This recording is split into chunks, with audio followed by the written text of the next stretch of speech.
Ya, jadi ini ya untuk materinya kita akan melanjutkan yang kemarin sudah kita pelajari ya. Mungkin saya ingin review dulu sedikit. Kemarin kita sudah melihat atau memulai materinya mengenai fenomena kemagnetan. Kemarin ada beberapa eksperimen dasar yang mendasari ya fenomena kemagnetan dari kompas. Kalau magnet biarkan dia bisa berputar, bisa bergerak bebas, maka dia cenderung akan stabilnya adalah ketika menuju ke arah utara dan ke arah selatan. Kemudian kalau ada dua magnet didekatkan, maka nanti akan saling tolak-menolak atau tarik-menarik. Kemudian yang kemarin yang kita coba demonstrasikan ya di kelas, yaitu ketika ada arus yang mengalir, maka itu akan mempengaruhi magnet yang ada di sekitarnya. Kalau kita punya kompas, maka nanti kompasnya itu dia akan berubah arahnya. Dan kemarin kita sudah pelajari arahnya, arah yang ditentukan oleh kompas itu nanti akan mengikuti arah medan magnetnya ya, ke arah mana. Jadi arah utara kompas. Jadi kutub utara kompas itu menunjukkan nanti arah medan magnetnya itu ke arah situ. Seperti itu. Jadi kalau semisal kemarin ya, kalau misalkan medan magnetnya berputar seperti ini, maka kalau kita punya kompas, maka kutub utaranya itu dia akan menunjukkan arah yang sama dengan arah medan magnetnya. Kalau kompasnya di yang mungkin yang pennya ini misalkan, kemudian ujung yang tajamnya adalah kutub utaranya, maka kalau di bagian atas seperti ini, karena medan magnetnya ke arah kiri ya, kiri, maka nanti juga kutub utaranya menunjuk ke arah kiri. Nanti kalau di sebelah kiri dari arusnya, ini kan arah medan magnetnya ke bawah, maka nanti kalau kita taruh kompas di situ, kutub utaranya akan menunjukkan ke arah selatan seperti itu. Jadi kalau kita punya kompas atau punya magnet batang lah, kita sudah tahu kutub utaranya yang mana, maka itu nanti kita bisa tahu kemana arah putaran dari medan magnet di tempat tersebut. Sedikit tambahan, kemudian ini kemarin cara menentukannya dengan aturan tangan kanan ya, kita bisa menentukan arah medan magnetnya kemana tergantung pada arah aliran arusnya. Kemudian kemarin kita sudah masuk ini hukum Biot-Savart ya. Jadi ini digunakan untuk kita menghitung berapa besar medan magnet yang dihasilkan oleh muatan listrik yang bergerak. Kemarin sudah kita pelajari ya rumusannya seperti ini. Jadi ada hasil cross product antara vektor V kecepatannya dengan vektor R posisinya seperti itu. Dan ini yang nanti akan menentukan arah medan magnetnya itu ke arah mana. Yang kemarin kita sudah membahas beberapa contoh ya. Satu muatan yang bergerak di sepanjang sumbu X, kemudian posisi beda, yang satu di pusat koordinat, yang satu masih di sumbu X negatif ya, jadi masih di sebelah kiri. Dan seperti itu ya kemarin. Mungkin saya lanjutkan saja. Nah, kemudian kemarin kita di akhir juga sudah sampai kalau soal kita punya muatan listrik yang jumlahnya sangat banyak dan jaraknya saling berdekatan. Nah, ini yang digunakan untuk kita memodelkan arus ya. Arus listrik itu bisa kita modelkan seperti ini. Kita punya muatan listrik, jumlahnya sangat banyak. Kemudian jarak antar muatan listriknya itu saling berdekatan, dan semua muatan listriknya ini bergerak dengan kecepatan yang sama, misalkan ke kanan atau ke kiri itu dengan kecepatan V misalkan. Nah, itu bisa kita gunakan pemodelan seperti itu untuk memodelkan arus listrik. Kemudian dari sini kemarin kita dapatkan ya dengan pemodelan itu dengan menggunakan hukum Biot-Savart yang untuk muatan listrik yang bergerak, maka kita akan dapatkan medan magnet akhir yang dibangkitkan atau yang ditimbulkan itu adalah seperti ini nilainya. Ini kemarin yang di akhir ya kita sudah pelajari. Kemudian untuk hari ini ya kita masuk ke hukum Biot-Savart yang versi kedua, ini yang versi arus ya. Kalau kemarin itu adalah versi muatan listrik yang bergerak. Kalau sekarang ini formulasi langsung muncul ada arus I.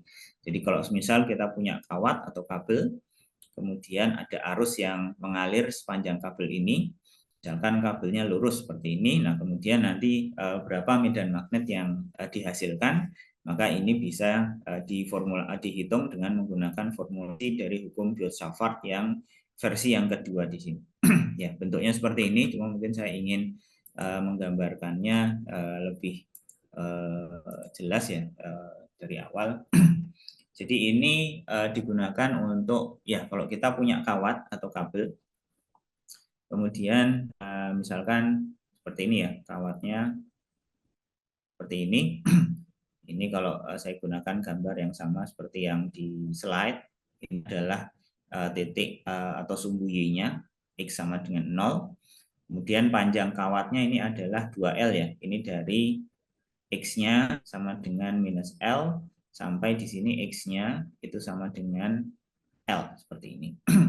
Nah, formulasi hukum Biot-Savart itu sama ya, kita meninjau suatu titik misalkan di atas ini. Ini jaraknya yang nanti kita akan lihat ya, ini adalah titik O. Kemudian kita ingin melihat berapa sih nanti besar medan magnet yang dihasilkan. Nah, formulasi dari hukum Biot-Savart itu adalah kita mengambil satu potongan kecil. Misalkan di sini. Kita ambil satu potongan kecil kabel. Di sini panjangnya itu adalah delta X. Nah, kemudian delta X ini posisinya adalah misalkan ya kalau dilihat dari sumbu X sama dengan 0, ini jaraknya atau posisinya adalah X atau S ya, mungkin saya pakainya S ya kalau nanti. Jadi dari sini kemudian kita bisa menggambarkan vektor R-nya. Vektor R-nya sama, kalau kemarin itu dari muatan listrik ke titik yang dituju, maka kalau ini juga sama, kita ambil dari titik potongan kawat atau kabelnya ini, kita tarik garis sampai ke titik yang ditinjau. Nah, ini adalah vektor R-nya. Oh ya, mungkin kalau supaya sama ya, seperti yang di slide, di sini saya nggak pakainya delta X ya, cuma delta S. Mungkin saya tidak menuliskan koordinat ini. Ya, jadi ini posisinya adalah atau panjang potongannya adalah delta S. Nah, kemudian arusnya itu mengalir ke kanan dengan arusnya I. Jadi dari kawat yang panjangnya mungkin ini 2L, kita melihat dulu potongan yang kecil yang panjangnya delta S. Kemudian dari sini kita lihat efeknya, efek medan magnet yang ditimbulkan di titik O itu besarnya berapa. Nah, ini adalah formulasi dari hukum Biot-Savart yang kedua. Jadi akibat potongan kawat yang panjangnya delta S ini, itu nanti dia akan menghasilkan medan magnet yang besarnya itu adalah delta B atau dB. Kita tuliskan sebagai delta B dulu aja. Ya, delta B di sini. Jadi satu potongan kawat di sini ini menghasilkan delta B. Maka nanti kalau kita ingin menghitung berapa efek dari keseluruhan kabel atau kawat di sini, maka nanti kita perlu menjumlahkan dari potongan yang paling kiri sampai yang potongan paling kanan, itu masing-masing nanti medan magnet yang dihasilkan itu berapa. Nah, ini formulasinya dulu.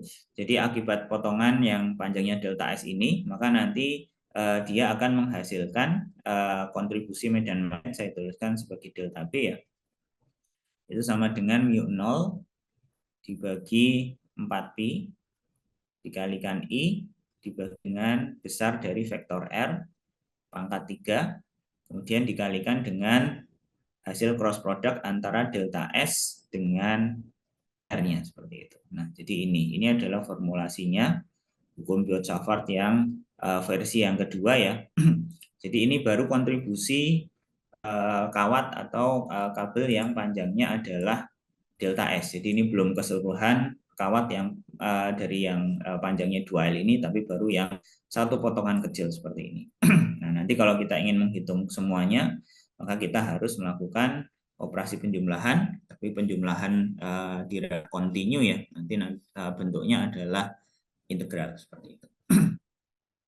Ya, jadi seperti ini. Oh ya, kemudian untuk vektornya, mungkin vektor R itu mungkin sudah cukup jelas ya. Kemarin juga sudah kita lihat vektor R-nya itu dari potongan kawat sampai ke titik yang ditinjau. Nah, kemudian ada vektor delta S. Nah, delta S ini mungkin yang jadi pertanyaan arahnya kemana? Nah, arah dari vektor delta S ini searah ya, atau menunjukkan ya mungkin saya tuliskan sebagai arah arusnya itu ke arah mana, maka itu yang menjadi arah dari vektor delta S-nya. Jadi kalau seperti kasus yang di sini arah arusnya itu ke kanan, maka delta S-nya, vektor delta S itu arahnya ke kanan. Seperti itu. Jadi ini sama ya seperti yang kalau di yang versi pertama tadi itu adalah V kecepatannya. Maka ini nanti kalau dalam versi arusnya itu berubah jadi arah arus, dan ini kalau secara matematisnya itu direpresentasikan dengan vektor delta S ini, karena arus itu sebetulnya bukan vektor, dia besaran skalar ya, jadi tidak punya arah. Cuma ya kalau kita bicarakan selalu kita bilang arusnya nanti mengalirnya ke arah mana, seperti itu. Saya juga masih kurang paham kenapa kok arus itu didefinisikannya sebagai skalar bukan vektor. Tapi akhirnya nanti karena kita selalu membicarakan arah arus ya, maka itu nanti biasanya direpresentasikan dengan vektor yang lain yang itu nanti menunjukkan arah, dan arahnya nanti biasanya akan searah dengan arah arusnya. Oke ya, mungkin tambahan aja, mungkin tidak terlalu dipikirkan. Pokoknya di sini ada vektor delta S. Vektor delta S itu arahnya nanti searah dengan arah arusnya ke arah mana, seperti itu. Ya, jadi seperti ini formulasinya. Bentuknya mirip seperti yang versi pertama, cuma ini sudah langsung keluar ada parameter arusnya. Kalau kemarin kan belum kelihatan ya arus I-nya itu di mana, tapi kalau yang di versi yang kedua ini sudah muncul. Nah, sekarang kita akan coba ambil contoh ya. Ambil contoh tadi, kawat yang tadi. Kemudian kita ingin melihat berapa medan magnet yang dihasilkan totalnya di titik O di sini, yang jaraknya adalah Y, dan kemudian dia berada di sepanjang sumbu Y ya. Jadi dia jaraknya adalah Y kalau dilihat dari kawatnya. Mungkin akan saya gambarkan lagi. Jadi saya punya kawat atau kabelnya di sini. Dan saya punya titik O-nya di sini. Ini titik O. Kemudian di sini ini X sama dengan 0. Kemudian ini adalah X sama dengan minus L. Di sisi sini ini adalah X sama dengan L. Nah, kemudian pertama adalah kita hitung dulu tadi ya menggunakan hukum Biot-Savart satu potongan yang pendek di sini, yang panjangnya adalah delta X, mungkin saya tuliskannya sebagai delta X dulu. Ini jangan di situ, tiga tabrak. Ya, jadi ini panjangnya adalah delta X, dan posisinya itu adalah di minus X ya, minus X, atau jaraknya dari titik pusat koordinat itu jaraknya adalah X, jadi di sebelah kiri dari titik pusat koordinat. Jadi di sini X, kemudian jarak dari sini dari titik O sampai kawatnya atau titik tengah kabelnya itu adalah Y. Nah, jadi di sini kita sekarang punya vektor R, kemudian ini delta X atau delta S ya, sama. Di sini delta S-nya saya ganti dengan delta X, arah arusnya ke kanan. Jadi ini kita nanti bisa definisikan kalau delta X-nya atau delta S itu panjangnya adalah delta X, kemudian arahnya adalah ke arah sumbu X positif, karena di sini arah arusnya itu ke kanan, ke arah sumbu X positif. Kemudian yang kedua, sama ya seperti kemarin kita definisikan vektor R-nya dulu. Jadi vektor R-nya itu sama definisi seperti kemarin, itu XI ditambah YJ. Karena di sini dia ada dua komponen, ada komponen yang mendatar, yang panjangnya adalah X, ditambah komponen yang vertikal, ini yang panjangnya adalah Y. Jadi bisa kita definisikan seperti ini. Kemudian kita hitung setelah ini ya, sama seperti kemarin kita hitung panjang atau besar dari vektor R-nya dulu. Ini adalah kemarin akar dari X kuadrat ditambah Y kuadrat ya, rumus Pitagoras. Kemudian nanti terakhir itu adalah hasil cross product antara delta S antara delta S dengan vektor R-nya. Nah, ini mungkin tidak akan saya detailkan ya. Hasilnya nanti akan prosesnya mirip seperti contoh yang kemarin. Hasilnya adalah X dikalikan Y, arahnya adalah ke arah sumbu Z positif ya. Jadi seperti ini. Ini adalah komponen-komponen dari hukum yang nanti akan kita masukkan ke persamaan hukum Biot-Savart.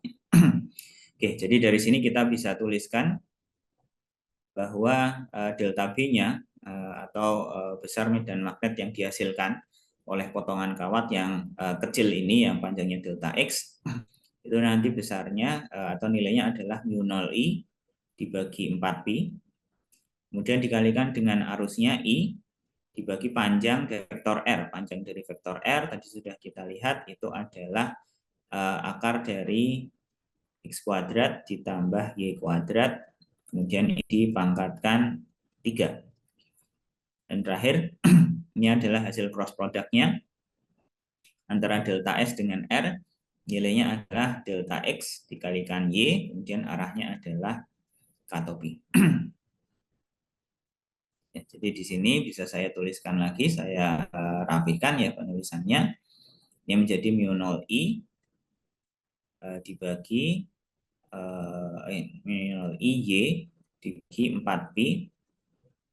Kemudian ini saya ubah bentuknya menjadi X kuadrat tambah Y kuadrat pangkat 3/2 dikalikan delta X, arahnya adalah katopi ya. Jadi ini adalah medan magnet yang dihasilkan oleh kawat yang panjangnya adalah delta X tadi.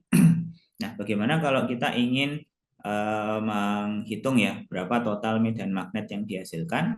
Maka ya kita intinya adalah harus melakukan operasi penjumlahan dari seluruh kontribusi masing-masing potongan kawat di sini. Yang panjangnya masing-masing adalah delta X. Nah, cuma biasanya kita gunakan pendekatannya ya, karena delta X-nya itu mendekati 0, maka nanti kita bisa melakukan operasinya adalah operasi integral dari dB atau delta B. Itu nanti akan dengan integral dari mu0I dikalikan dengan Y dibagi 4pi, kemudian dikalikan dengan dx ya, delta x-nya diubah jadi dx ya, karena delta x-nya mendekati 0 sekarang, notasinya biasanya diubah jadi dx, kemudian dibagi dengan x kuadrat tambah y kuadrat pangkat 3/2 dan arahnya adalah katopi. Nah, kemudian batas integralnya dari mana? Karena ini kita mengintegralkan sepanjang nilai x-nya ya. Jadi batas nilai x-nya di sini di sisi kiri ini adalah x sama dengan minus L, di sisi kanan itu adalah x sama dengan L. Jadi nanti batas integralnya adalah dari x, dari x sama dengan minus L, ini yang sisi kiri, sampai x sama dengan L, seperti itu. Nanti kalau semisal beda, mungkin kawatnya bukan seperti ini, jadi hanya separuh. Jadi ujung kirinya itu di X sama dengan 0 misalkan, ujung kanannya di X sama dengan L. Berarti nanti ya batas integralnya saja yang berubah seperti itu. Ya sudah, mungkin nanti saya berikan contoh yang satu lagi misalkan. Ya, jadi di sini sekarang kita bisa hitung besar ya medan magnetnya ya, nilainya berapa itu bisa dihitung mu0I dikalikan Y dibagi dengan 4pi kemudian integral dari X sama dengan minus L sampai X sama dengan L. Dari dx dibagi dengan X kuadrat tambah Y kuadrat pangkat 3/2. Nah, ini semua nanti arahnya itu adalah ke topi, ke arah sumbu Z positif. Seperti itu. Ya, jadi seperti itu ya formulasinya. Ini juga sudah saya tuliskan sama ya seperti yang tadi saya tuliskan di oret-oretan. Ini yang tertulis di slide. Maka kemudian yang selanjutnya harus dilakukan adalah kita menyelesaikan integralnya. Nah, sama seperti kemarin silakan ya Anda bisa buka catatan KVT-nya untuk integral seperti ini hasilnya apa. Karena ya di sini mungkin kita mungkin kadang nanti akan ketemu integral. Cuma kalaupun semisal itu akan saya keluarkan di ujian pun itu akan saya berikan hint-nya. Jadi semisal integral dari ini itu hasilnya seperti apa, itu akan saya tuliskan sebagai hint di ujian. Kalau semisal saya mengeluarkan soal tentang integral seperti ini. Karena fokus utamanya adalah di sini ya, ini yang selalu saya bilang mungkin setiap tahun. Kita fokusnya adalah di penyusunan atau di konsep fisikanya. Jadi fisikanya itu adalah hanya dari kita lihat kasusnya, kemudian kita aplikasikan hukum Biot-Savartnya, kemudian sampai tadi bentuk integral seperti ini. Nah, sudah selesai. Itu fisikanya adalah sampai di situ. Nah, dari sini, dari titik ini sampai nanti dapat hasilnya seperti apa, itu adalah konsep atau urusan di perhitungan matematisnya. Nah, saya ingin mengurangi bagian itu. Jadi kalaupun ada integral, maka nanti tugas utama adalah menyusun sampai dapat bentuk integralnya seperti apa. Nah, nanti untuk menyelesaikan dari integral ini sampai dapat hasil akhir, itu nanti akan saya berikan hint-nya. Biasanya seperti itu dalam beberapa tahun terakhir. Kalaupun saya ingin mengeluarkan soal integral, saya berikan nanti hint-nya. Tapi fokus utamanya sama seperti kemarin, saya ingin coba menekankan konsepnya dulu. Konsepnya dapat sampai nanti dapat bentuk integralnya. Seperti itu. Ya, jadi kira-kira seperti itu ya untuk contohnya. Dan ini nanti kalau Anda selesaikan integralnya, maka hasilnya itu akan sama persis seperti yang sebelumnya. Kalau yang sebelumnya itu pemodelan menggunakan muatan listrik ya yang sangat banyak, berdekatan, kemudian semuanya bergerak ke arah yang sama. Ini dengan menggunakan hukum Biot-Savart yang versi kedua, yang versi arus pun, ini juga nanti akan mendapatkan hasil medan magnet yang besarnya sama seperti ini. Nanti bisa Anda buktikan, bisa Anda lihat, ini bentuknya itu akan sama seperti ini. Kemudian untuk arahnya bagaimana? Nah, arahnya ya sama ya seperti kemarin, kita bisa menggunakan aturan tangan kanan. Jadi walaupun mungkin kita hanya membutuhkan, mungkin hanya ditanyakan atau hanya butuh tahu arahnya kemana, ya sudah. Kita tidak perlu sampai masuk ke hukum Biot-Savartnya, kita bisa gunakan aturan tangan kanan untuk menentukan kemana nanti arah medan magnet yang dihasilkan seperti itu. Ya, kira-kira seperti itu. Oh ya, mungkin kalau semisal sekarang ada kasus satu lagi, mungkin saya tidak akan panjang karena formulasinya sama. Ya, kita tambahin aja ya. Jadi sekarang kasusnya itu hanya misalkan kawat seperti ini, titik O-nya di sebelah ini titik O, ini jaraknya adalah Y seperti ini ya. Kemudian di sini ya, di sini mulainya adalah dari X sama dengan 0, kemudian ujung kawat satunya itu di X sama dengan L. Maka nanti yang berubah ketika melakukan perhitungan yang seperti ini, itu yang berubah adalah hanya di batasnya saja. Kalau tadi kan batas sebelah kirinya itu ada di X sama dengan minus L ya. Di sini ini adalah posisi ujung kawat yang sebelah kiri adalah X sama dengan minus L, ujung kanannya X sama dengan L. Nah, kalau semisal ternyata bentuk kawatnya hanya sekian, jadi titik O-nya itu ya sejajar ya dengan ujung kiri dari kawat, katakanlah di X sama dengan 0, maka ya nanti batas bawahnya itu sekarang bukan lagi X sama dengan minus L, tapi jadi X sama dengan seperti itu. Tapi nanti batas atasnya itu masih sama ya, X sama dengan L, karena itu merupakan akhir atau ujung kanan dari kawat tersebut. Ya, kira-kira seperti itu bayangannya mengenai penggunaan hukum Biot-Savart yang versi kedua ini ya, nanti menghitung berapa sih besar medan magnet yang dihasilkan. Ya, nanti bentuk kawatnya bisa macam-macam. Ini adalah yang paling basic, lurus misalkan.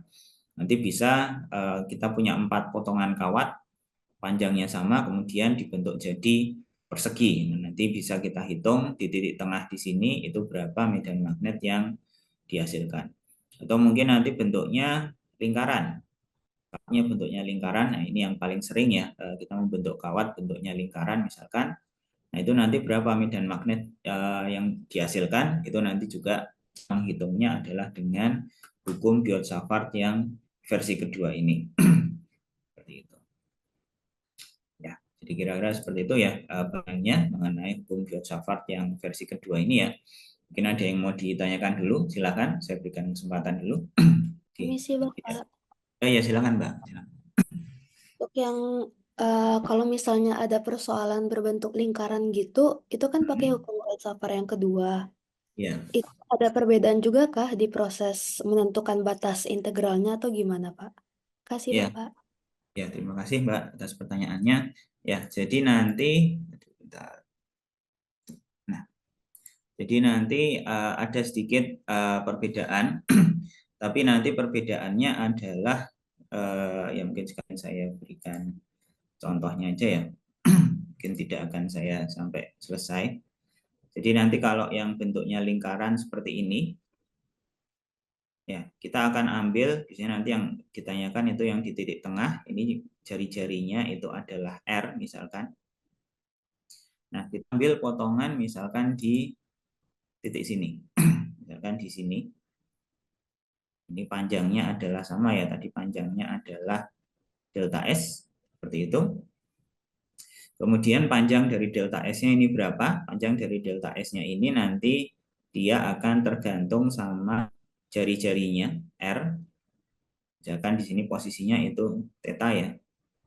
Nanti berarti ini delta S-nya ini itu kalau kita lihat itu dia membentuk sudut kecil yang nilai besar sudutnya itu adalah delta theta. Seperti itu. Jadi nanti delta S-nya itu panjangnya adalah R dikalikan dengan delta theta, seperti itu. Kemudian posisinya seperti apa ya nanti bisa Anda coba ilustrasikan ya, tapi nanti kira-kira besar dari R-nya itu akan sama dengan panjang jari-jari dari lingkarannya yaitu R. Cuma nanti arahnya itu agak sedikit berbeda ya, agak sedikit tergantung nilai theta-nya. Cuma intinya nanti seperti ini. Dan kemudian nanti bentuk integralnya itu sekarang bukan lagi terhadap ada delta X-nya, cuma nanti dalam delta theta atau dalam d theta. Jadi nanti kita mengintegralkannya, itu mengintegralkan sudut. Jadi dari theta-nya sama dengan 0, dari sini, ini kan theta sama dengan 0, kemudian nanti muter satu putaran sampai di akhir, nah sampai ke titik yang awal lagi. Nah, karena ini sudah satu putaran, maka nanti theta akhirnya itu sama dengan 2pi atau sama dengan 360 derajat. Jadi nanti kira-kira bayangannya seperti itu. Kalau untuk kasus yang lingkaran, delta S-nya seperti ini, R-nya besar dari R-nya adalah ya sama dengan jari-jarinya ya, karena semua titik di sepanjang kabel ini kan jaraknya sama ya, semua terhadap pusat lingkarannya yaitu R. Kemudian antara delta S dengan R dengan vektor R itu dia akan selalu saling tegak lurus. Nah, ini jadi mempermudah. Jadi karena ini saling tegak lurus, maka nanti nilai cross productnya antara delta S dengan R itu akan selalu konstan dan semuanya nanti akan arahnya akan sama. Jadi itu nanti akan mempermudah perhitungannya. Ya, mungkin itu sedikit petunjuknya ya, nanti silakan nanti bisa Anda coba lagi detailkan. Cuma nanti ada beberapa sifat khusus ya seperti ini, hal yang tegak lurus, jadi perhitungan cross produknya itu jadi sangat sederhana ya. Kemudian nanti panjang dari vektor R-nya juga semua konstan itu sama dengan R. Kemudian nanti integralnya itu bukan terhadap X ya, bukan terhadap dx, bukan posisi X, tapi terhadap theta. Karena di sini nanti panjang potongan dari kawatnya itu adalah sama dengan R dikalikan dengan delta theta atau perubahan sudutnya.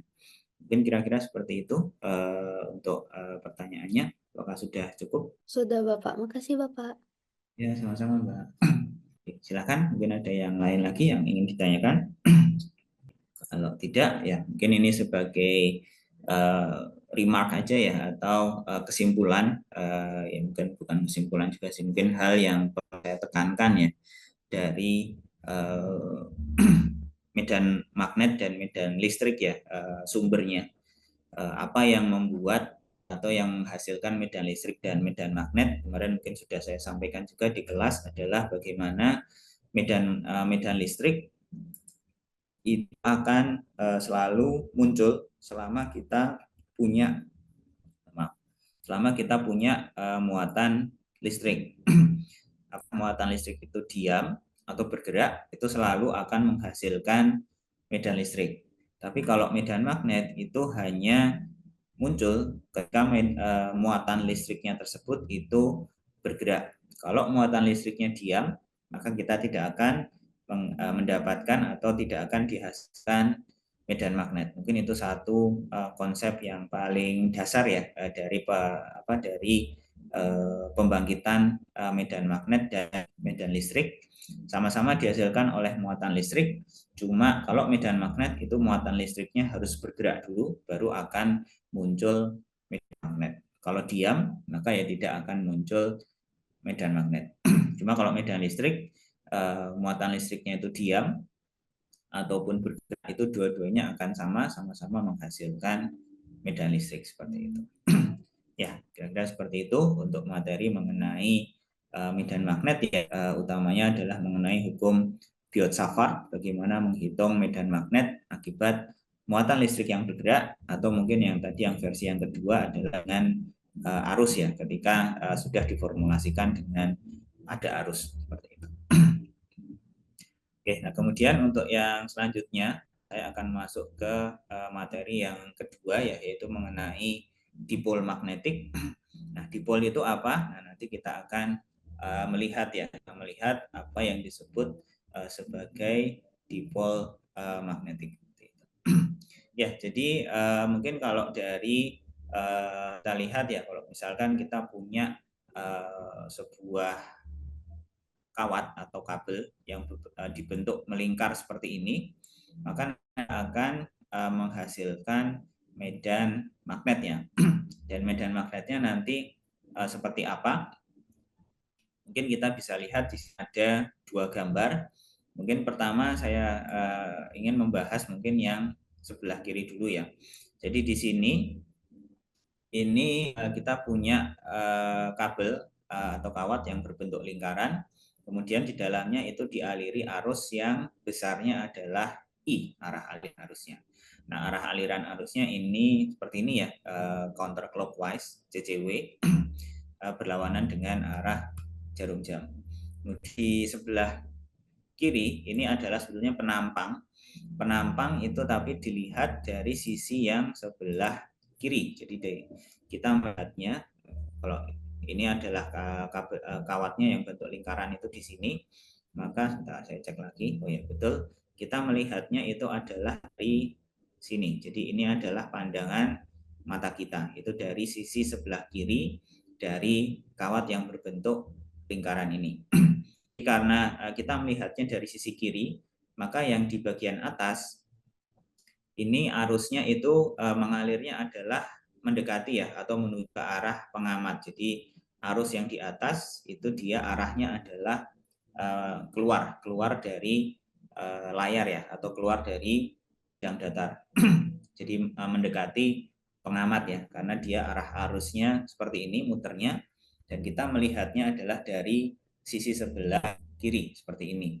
Jadi kalau kita lihat, maka yang bagian atas itu dia arahnya adalah mendekati pengamat, yang bagian bawah itu arahnya adalah menjauhi pengamat seperti itu. Mungkin bisa Anda bayangkan seperti itu ya.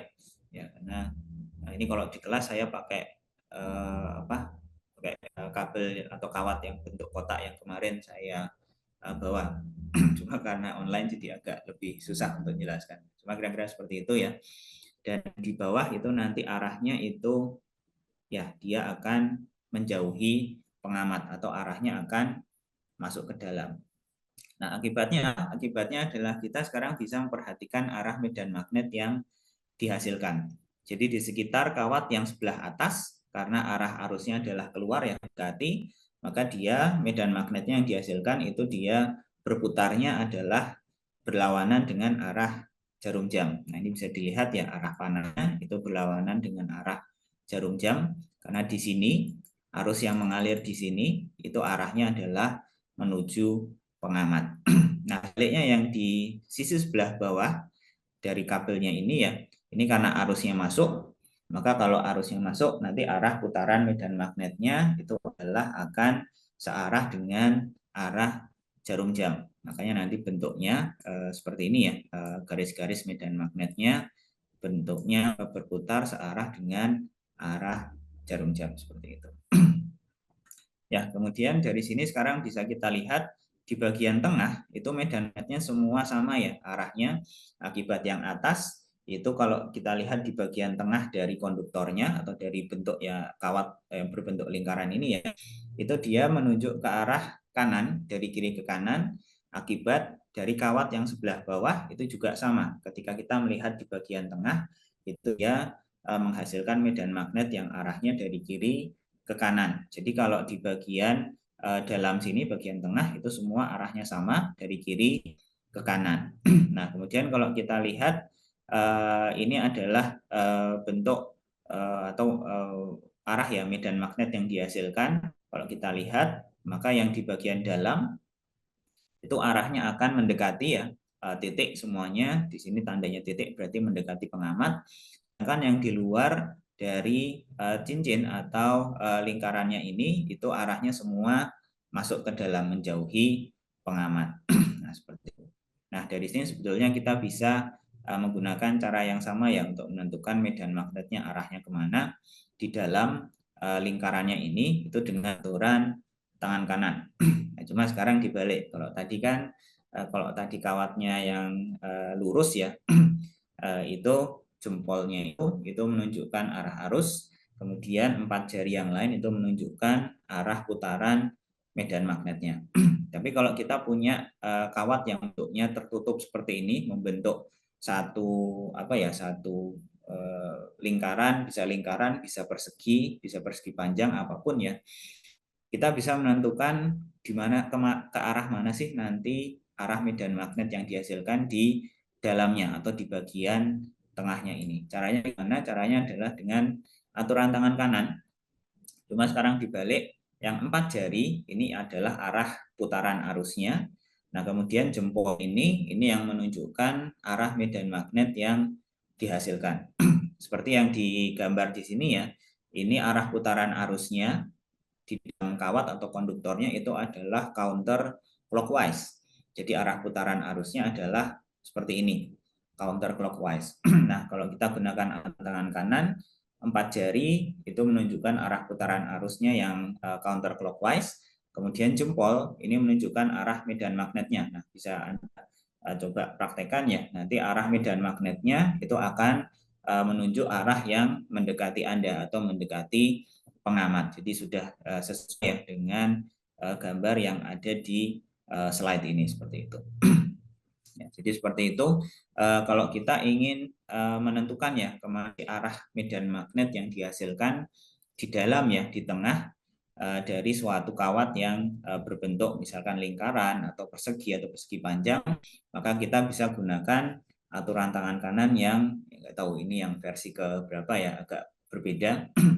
Jadi Jadi kalau yang kemarin di percobaannya Orsted itu kita gunakan jempol itu arah arusnya, kemudian 4 jari itu menunjukkan arah putaran medan magnetnya. Tapi kalau kawatnya tertutup membentuk satu loop, maka itu 4 jarinya itu kita gunakan untuk menggambarkan arah arusnya ke arah mana, sedangkan jempolnya itu langsung menunjukkan nanti arah medan magnet yang dihasilkan di dalam ya, di tengah dari kawat tersebut. Kalau di luar itu dia akan berkebalikan, akan menunjukkan arah yang sebaliknya, kira-kira seperti itu. Ya, jadi ya ini mengenai medan magnet yang dihasilkan oleh suatu loop tertutup. Oh ya, mungkin saya seringnya nanti akan menyebutnya adalah istilahnya current loop ya, atau loop tertutup. Itu maksudnya ya seperti ini. Jadi arusnya itu mengalir dan kawatnya itu bentuknya nanti bisa kotak, bisa lingkaran. Jadi bukan hanya sekedar seperti yang kemarin hanya punya satu kawat aja, satu kabel lurus seperti ini, tidak. Nanti dia akan membentuk ya satu bentuk tertutup yang nanti bentuknya tertentu. Ya, kemudian kalau kita lihat, kalau kita lakukan eksperimen, ini kemudian nanti kita bisa melihat ada satu fenomena yang mungkin nanti cukup familiar dengan apa yang sering nanti kita kita rasakan ya. Ya, ini mungkin salah satu ya saya menemukan web animasi ya untuk ada macam-macam sih di sini nanti ini yang saya ambil yang yang elektromagnet. Saya cek dulu. Nah, di sini ini kalau semisal kita punya magnet batang, suaranya kencang. Saya hentikan dulu. Ini kita punya magnet batang, kemudian kita punya kompas di dekatnya. Kemudian kita lihat nanti kompasnya itu arahnya seperti apa. Jadi dari sini bisa kita lihat ya, yang merah di sini ini kutub utara, yang sisi yang biru ini kutub selatan. Kalau kompasnya di sini berarti karena yang sisi yang warna putih ini mendekati kutub utara, berarti yang warna putih adalah kutub selatan, yang ujung yang warna merah ini adalah kutub utaranya seperti ini. Nanti bisa kita lihat yang sisi yang berwarna merah itu selalu mendekati kutub selatan ya dari kompas. Sisi merah ya, ujung merah yang kompasnya ya itu mendekati kutub selatan, sedangkan yang ujung yang putih itu mendekati kutub selatannya, maaf kutub utaranya seperti itu. Nah kemudian kalau ini saya ganti dengan medan magnet. Elektromagnet. Jadi magnet yang dihasilkan oleh baterai ya atau oleh arus listrik. Maka kalau arah putaran arusnya adalah seperti ini ya, jangan ya cuma elektron ya. Jadi kalau arah arusnya itu nanti berkebalikan ya, berkebalikan dari arah gerakan elektronnya. Jadi kalau di sini bisa saya pelanin dikit. Nah, ini biar agak pelan gerakannya. Jadi arah gerakan elektronnya itu adalah kemana ya? Ke sana ya. Seperti ini arah gerakannya ke dalam, tapi berarti arah arusnya kan kebalikannya ya. Arah arusnya itu nanti akan seperti ini. Jadi karena arah arusnya seperti ini, nanti arah medan magnetnya itu akan ke arah kanan. Jadi yang sisi kanan ini kalau kita perhatikan, kalau ini kita dekatkan, maka ujung yang warna putih dari kompas ini mendekati sisi kanan dari kumparannya ini ya. Kalau ini saya gerakkan juga dia akan mengikuti ujung yang berwarna putih, itu dia akan mengikuti ya sisi kanan dari kumparan tersebut.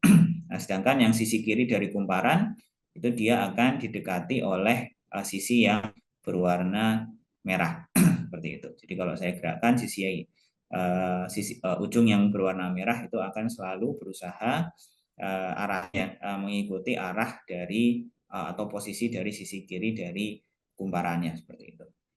Nah, jadi dari sini kita bisa ambil kesimpulan apa?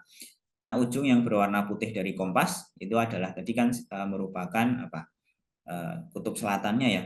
Jadi dia mengikuti sisi kanan dari kumparan di sini. Nah, berarti kita bisa simpulkan kalau sisi kanan dari kumparan ini adalah kutub utara, sedangkan sisi kirinya itu adalah kutub selatannya. Karena kalau sisi kirinya itu dia akan menarik ujung yang berwarna merah dari kompas, sedangkan yang sisi sebelah kanan dari kumparan itu menarik dari ujung yang berwarna putih, yang itu adalah kutub selatan dari kompas. Nah, bagaimana kalau semisal arah arusnya yang saya balik? Tadi arah arusnya, bukan arah elektronnya ya, itu seperti ini. Jadi yang sisi sebelah kanan itu adalah menunjukkan adalah kutub utara, sisi sebelah kiri itu adalah kutub selatan. Nah, sekarang kalau saya balik arah arusnya, sekarang arah arusnya adalah ke dalam, mutarnya seperti ini ya, ke dalam. Jadi sekarang arah medan magnetnya itu ke arah kiri. Kalau tadi ke arah kanan, sekarang ke arah kiri. Nah, kemudian apa yang terjadi? Ternyata sekarang sisi kanan dari kumparan ini menarik kutub utara dari kompas. Sedangkan yang sisi sebelah kiri itu menarik kutub selatan dari kompas. Jadi kesimpulannya apa? Kesimpulannya adalah sekarang yang sisi kanan dari kumparan di sini ya, itu adalah kutub selatan, yang sisi kirinya itu adalah kutub utara, seperti itu. Jadi kita punya elektromagnet seperti ini, punya kumparan seperti ini ternyata dia mempunyai tingkah laku atau karakteristik yang sama persis dengan kita mempunyai sebuah magnet batang, seperti itu. Nanti dia akan menarik kutub utara atau kutub selatan dari kompas yang berputar ini ya. Kemudian nanti arah kutub utara dan arah kutub selatannya itu ternyata dia bisa berganti tergantung pada arah aliran arusnya itu kemana. Kalau arah aliran arusnya seperti ini ya, ini keluar, ini gambarnya agak misleading karena elektron ya yang mengalir, cuma kita bicara arus malah jadi agak membingungkan. Tapi di sini arah arusnya itu keluar seperti ini ya, berputarnya keluar seperti ini. Maka nanti yang sisi kanan itu adalah kutub utaranya, yang sisi kiri itu adalah kutub selatan. Tapi kalau arah arusnya dibalik, arah arus sekarang ke dalam seperti ini ya, maka nanti yang sisi kiri itu menjadi kutub utara, yang sisi kanan ini menjadi kutub selatan seperti itu. Ya, mungkin ini ilustrasinya. Ya, insya Allah besok ketika kita ketemu lagi di kelas, saya punya demonstrasi untuk yang di sini sebetulnya. Ya, sebenarnya intinya sama sih seperti yang tadi. Jadi nanti kalau kita punya tadi current loop atau loop arus di sini, kemudian nanti loop arusnya ini didekatkan dengan magnet, maka nanti dia magnetnya itu untuk keduanya ya nanti bisa saling tarik menarik atau tolak menolak. Jadi seperti yang di sini, ini arah arusnya keluar ya ke depan seperti ini. Jadi arah medan magnetnya ke kanan. Kalau arah medan magnetnya ke kanan berarti yang sisi sebelah kanan itu adalah kutub utara, sedangkan sisi yang sebelah kiri itu adalah kutub ini arah ya betul. Sisi kanannya adalah kutub utara, sisi kirinya adalah kutub selatan. Jadi kalau saya tuliskan di sini ya. Jadi nanti sisi kanan dari kumparan ini adalah kutub utara, sisi kirinya adalah kutub selatan. Maka nanti kalau ketika ada magnet didekatkan, kutub utaranya yang mendekat, maka nanti dia akan saling tolak menolak. Nah, sebaliknya kalau di sini arahnya masih sama ya, arah aliran arusnya. Jadi yang sisi kiri adalah kutub selatan, sisi kanan adalah kutub utara. Jadi kalau magnet batangnya di sini yang didekatkan adalah kutub selatan, maka nanti mereka akan saling tarik menarik. Jadi yang bisa disimpulkan apa?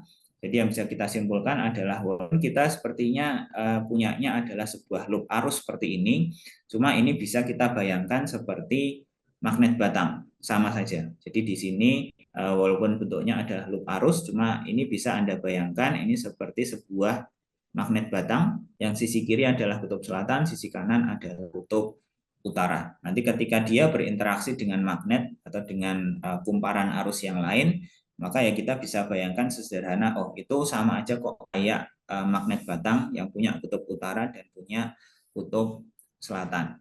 Nah, jadi dari sini ini yang nanti akan konsep yang juga akan kita gunakan adalah kalau kita punya sebuah loop arus, itu bisa kita bayangkan seperti sebuah magnet batang seperti ini. Ada kutub utara, ada kutub selatannya. Dan sebaliknya juga, kalau kita punya sebuah magnet batang seperti ini, kita nanti bisa analogikan ini seperti sebuah loop arus, seperti itu. Jadi dua-duanya ini sama ya, ini saling setara, ekuivalen, dan ini bisa membantu nanti ketika kita memahami beberapa konsep-konsep yang ada di kelistrikan dan kemagnetan seperti itu. Jadi kita bisa bayangkan loop arus itu seperti magnet permanen, magnet batang, atau sebaliknya magnet batang itu bisa kita analogikan, bisa kita bayangkan sama seperti sebuah loop arus.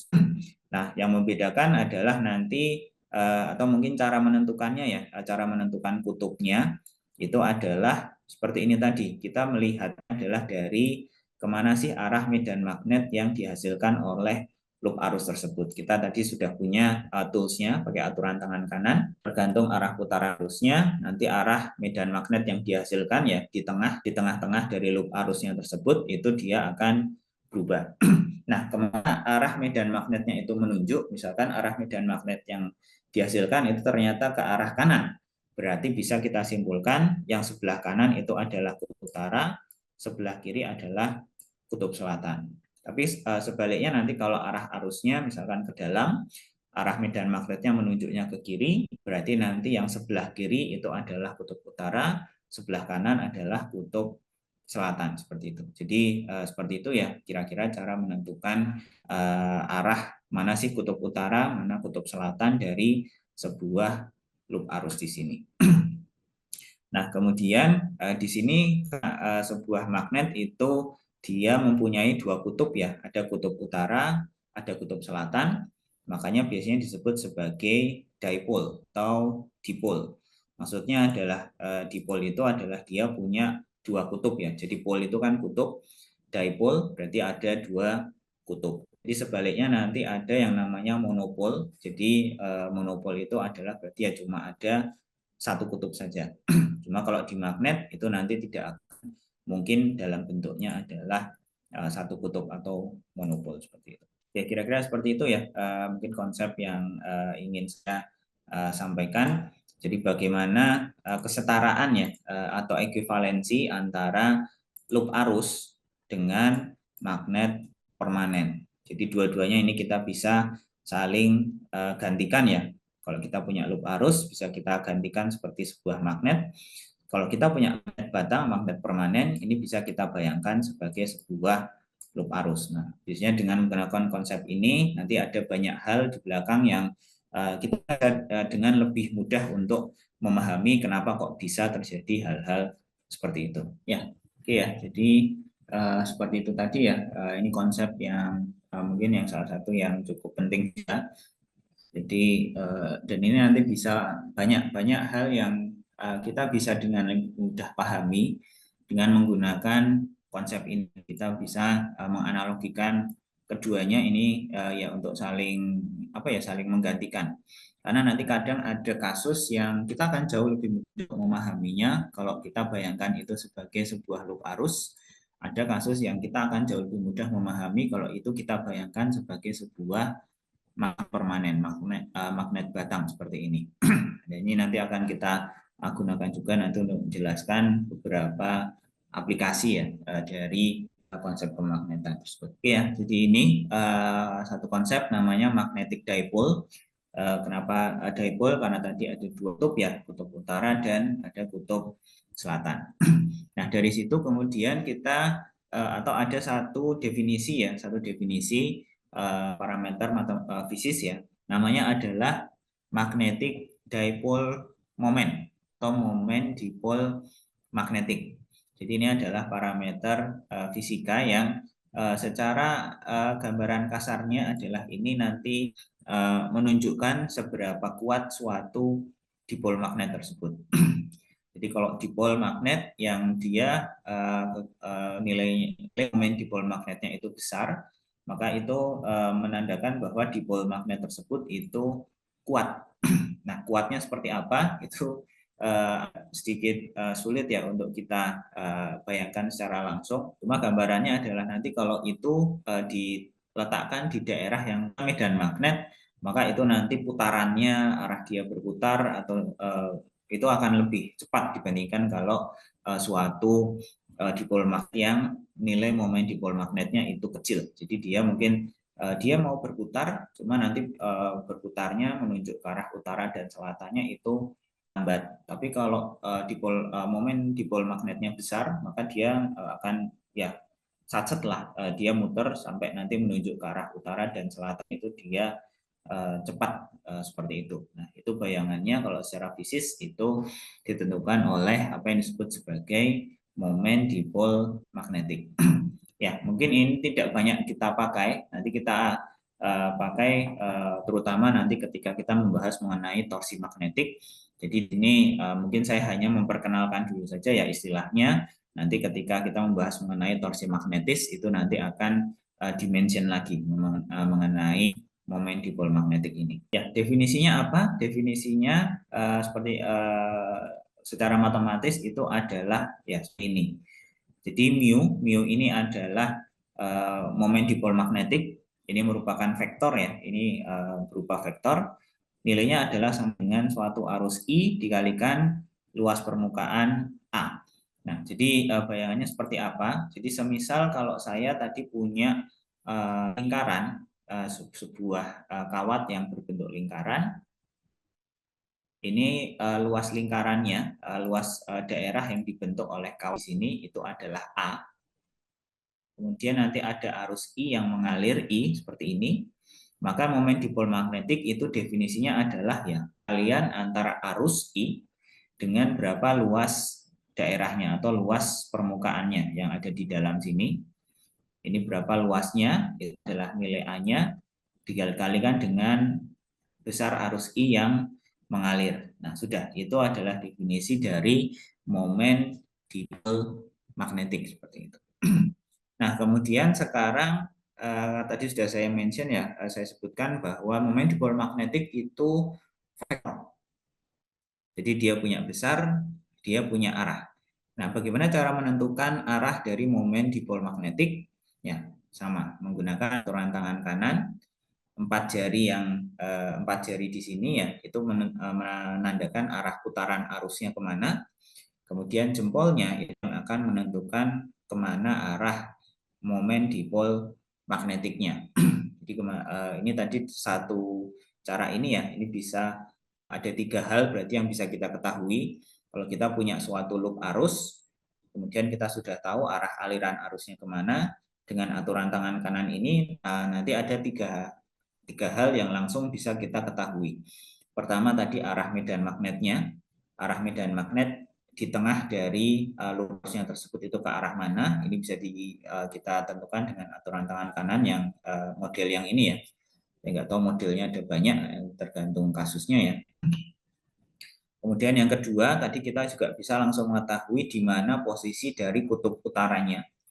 Jadi arah jempolnya tadi itu menunjukkan kemana arah atau di mana letak kutub utaranya. Kemudian yang ketiga di sini kita bisa mengetahui kemana arah dari momen dipol magnetiknya seperti itu.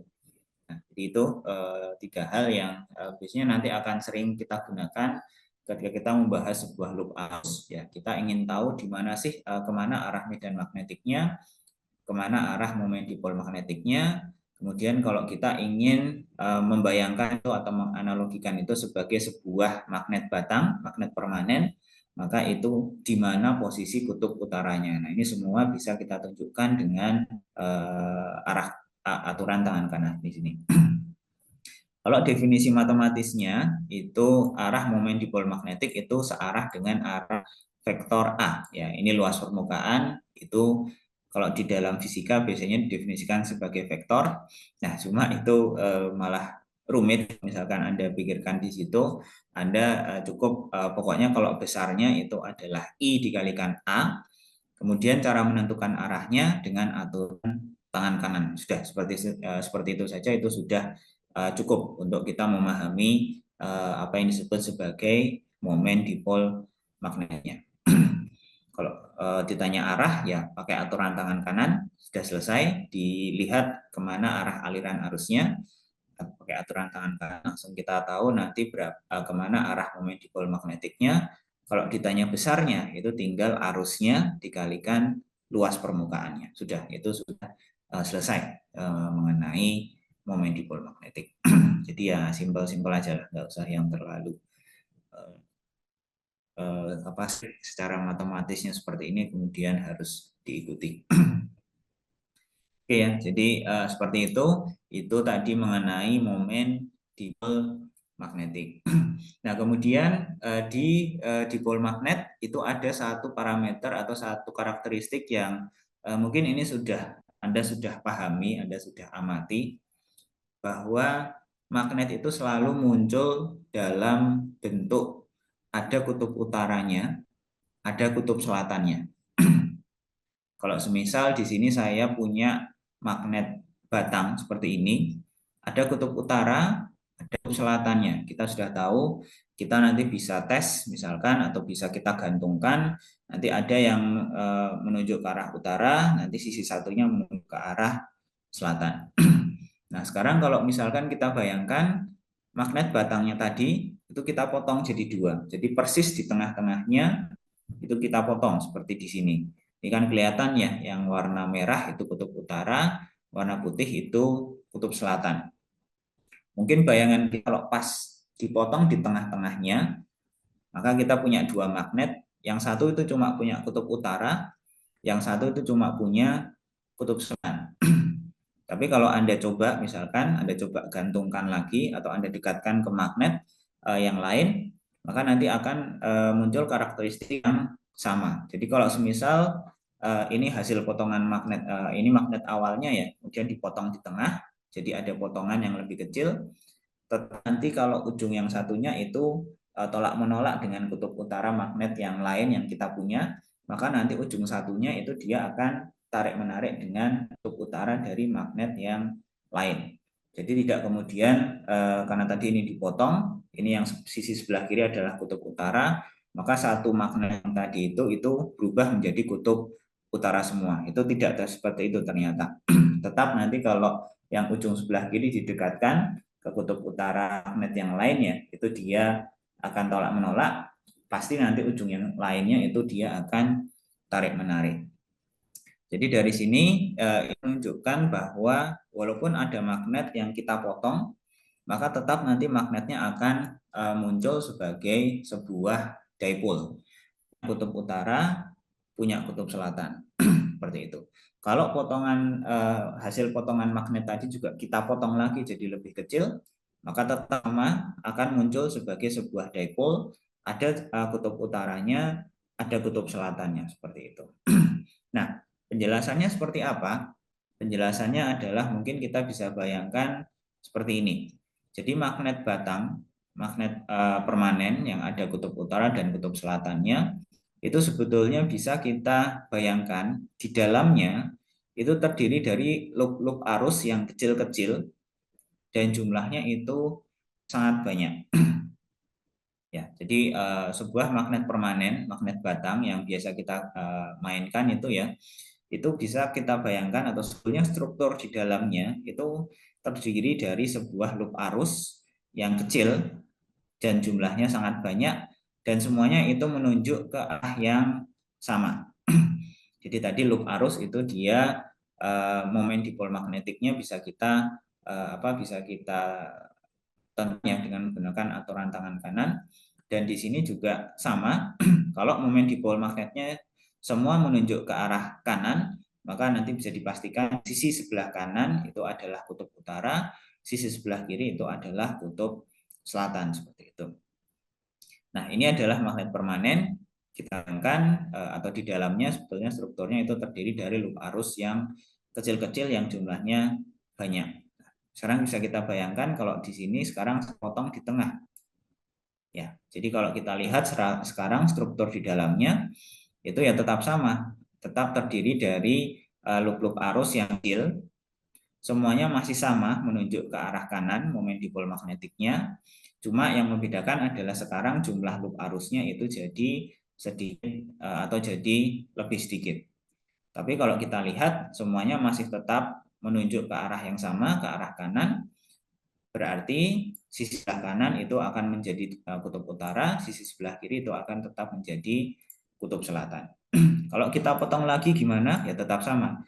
Momen dipol magnetiknya tetap menunjuk ke arah kanan. Jadi yang sebelah kanan tetap kutub utara, yang sebelah kiri tetap kutub selatan seperti itu. Dan seperti itu terus menerus ya. Jadi itulah alasannya kenapa kok kalau kita potong sebuah magnet batang atau magnet permanen, tetap kita akan dapatkan kutub utara dan kutub selatan.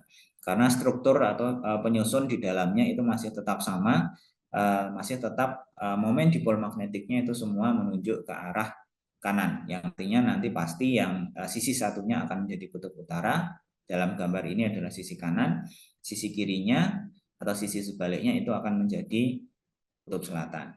Nah, jadi ini ya, ini adalah sifat ya atau karakteristik dari sebuah dipol magnetik, bahwa sebuah dipol magnetik itu tidak akan bisa dihancurkan. Jadi tidak akan kemudian muncul sebagai sebuah monopol, ya yang monopol ya satu kutub ya, itu hanya sebagai kutub utara saja, tidak punya kutub selatan, atau hanya punya kutub selatan saja, tidak punya kutub utara. Itu tidak akan mungkin terjadi hal seperti itu kalau untuk di magnet. Kalau untuk di listrik itu mungkin terjadi, tapi ya bisa saja hanya punya muatan positif, tidak ada muatan negatifnya. Bisa juga kita punya muatan negatif tapi tidak punya muatan positif. Itu kalau di listrik. Tapi kalau di magnet itu selalu sepasang. Ada kutub utaranya, pasti ada kutub selatannya. Tidak mungkin hanya kutub utara sendiri atau hanya kutub selatan sendiri. Ya, kalau juknya kalau magnet itu ya tidak pernah jomblo ya. Jadi selalu punya pasangan utara sama selatan. Tidak mungkin dia cuma berdiri sendiri sebagai kutub utara saja atau sebagai kutub selatan aja. Tapi kalau listrik ya dia bisa jomblo, bisa cuma punya muatan positif aja, nggak punya muatan negatif. Bisa juga nanti ya dia cuma sendirian, muatan negatif, tidak ada muatan positif di dekatnya, seperti itu. Ya, ya salah satu cara mengingatnya aja lah, kayak gitu kira-kira.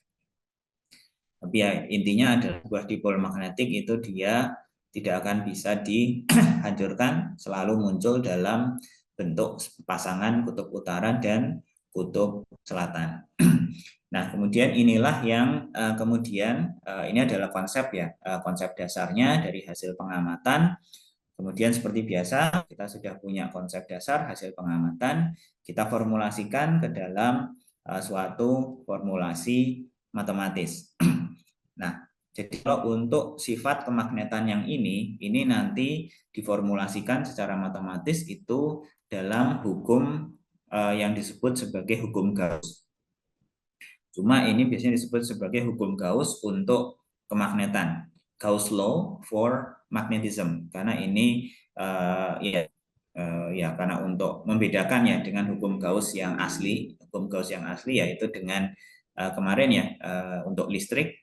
Cuma ternyata di sini untuk kemagnetan ini dia bisa kita formulasikan juga hukum Gauss untuk kemagnetan. Nanti kita akan lihat seperti apa. Cuma mungkin spoiler inti dari hukum Gauss untuk kemagnetan adalah tadi ini menunjukkan bahwa suatu magnet itu selalu muncul dalam bentuk dipole, pasangan utara dan kutub utara dan kutub selatan. Tidak akan mungkin hanya kutub utara saja atau hanya kutub selatan saja seperti itu. Itu adalah inti utama dari atau substansi ya atau yang terkandung konsep yang terkandung dalam hukum Gauss untuk kemagnetan itu adalah sebetulnya itu. Nah, bagaimana nanti formulasi hukum Gauss untuk kemagnetan? Nah, sekarang kita mulai dulu dari ya kita mungkin refreshing dulu ya, bukan refreshing, review ya mengenai hukum Gauss untuk kelistrikan. Itu ya seperti ini ya. Jadi flux listrik itu bisa dihitung dengan integral dari E dot dA. Kemudian kalau ada lingkaran di dalam integralnya, itu berarti kita integralkan dalam suatu permukaan yang tertutup. Jadi bisa bentuknya bola tertutup ya, bisa bentuknya nanti apalah, kita punya kotak atau kardus seperti ini. Ya, ini bentuknya berarti balok ya, ya balok ya, karena bukan kubus. Nah, ini dia punya permukaan yang tertutup ya, jadi tidak kemudian ada satu bagian yang bolong, tidak, jadi semuanya ketutup.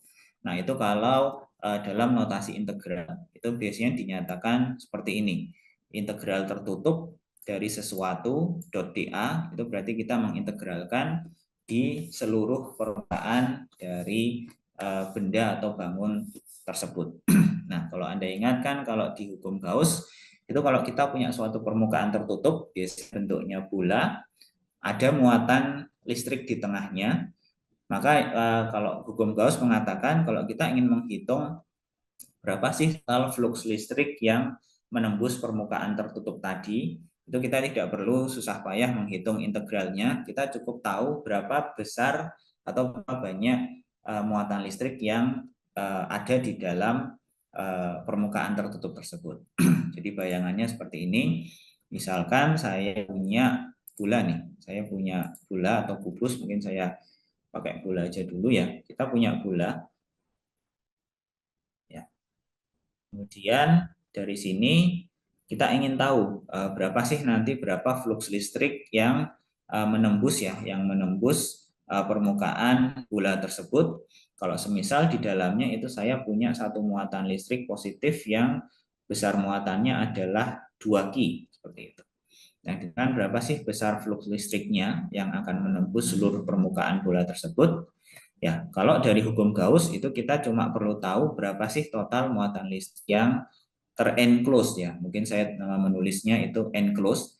Jadi yang tertutupi atau yang atau dalam bahasa gampangnya yang berapa sih total muatan listrik yang ada di dalam bola tersebut. Jadi tadi saya bahasanya adalah Q enclosed.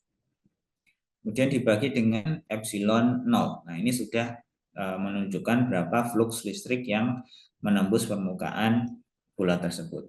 Nah, di sini bisa kita lihat kalau dalam contoh ini saya punya muatan listrik positif yang besarnya adalah 2 Ki. Ya, sudah berarti Q enclosed-nya itu sama dengan 2 Ki dibagi dengan epsilon 0. Nah, ini sudah jadi nilai flux listrik yang menembus permukaan bola tersebut. Nah, sekarang misal saya punyanya bukan bola, cuma saya ganti misalkan jadi kubus atau balok misalkan. Seperti ini ya. Saya punya kubus, kemudian di dalamnya saya punya dua muatan. Muatan positif, ada muatan positif ya di dalamnya, ini besarnya 2 Ki, ada muatan negatif, besarnya adalah minus 3 Ki. Nah, sama. Jadi kalau untuk kasus ini yang kita ingin mengetahui berapa sih besar flux listriknya, itu ya kita hitung Q enclosed-nya berapa dibagi dengan epsilon 0. Nah, dalam kasus ini Q enclosed-nya karena ada dua muatan, jadi ada dua muatan positif besar 2 Ki ditambah dengan ada satu muatan negatif besarnya adalah minus 3 Ki bagi epsilon 0. Nah, berarti nanti totalnya ini adalah minus Ki dibagi epsilon 0 seperti itu. Nah, bagaimana kalau sekarang permukaannya ya permukaannya sama ya, mungkin saya gambarkan masih sama yaitu bentuknya bola seperti ini. Nah, cuma sekarang muatan listrik yang ada di dalamnya itu berupa dipol. Jadi sepasang. Jadi ada satu muatan positif besarnya Ki, ada satu muatan negatif besarnya adalah Ki. Nah, dalam kasus ini nanti berapa besar flux listriknya? Maka ini besarnya akan sama dengan bagi epsilon 0 ya. Ada muatan positifnya besarnya Ki, ditambah satu muatan negatif besarnya minus Ki bagi epsilon 0. Jadi besar flux listriknya totalnya yang menembus permukaan bola tersebut itu nilainya akan sama dengan 0. Jadi kalau kita punya suatu suatu bola misalkan atau kubus permukaan tertutup dan di dalamnya itu ada dipol listrik sepasang muatan positif dan negatif dengan besar yang sama ya. Yang satunya plus Q, yang satunya minus Q. Kalau satunya plus 10 Q, yang satunya harus minus 10 Q. Maka nanti besar flux listriknya atau integral dari E dot dA-nya itu nilainya akan sama dengan 0 seperti itu. Jadi ini adalah kalau kita punya dipol listrik. Nah, bagaimana dengan kemagnetan? Ya, sama saja kita punya, misalkan kita punya bola seperti ini, kemudian di dalamnya kita punya suatu magnet ya. Magnetnya itu tapi dia pasangan ya, selalu pasangan, ada kutub utara, ada kutub selatannya. Maka dari sini kita juga bisa menghitung parameter yang mirip yang namanya adalah flux magnetik. Dan definisinya juga sama mirip, yaitu integral tertutup dari, nah sekarang yang kita lihat adalah medan magnetnya, B dot dA. Nah di sini bisa kita hitung, caranya juga sama dengan menggunakan cara yang sama dengan hukum Gauss.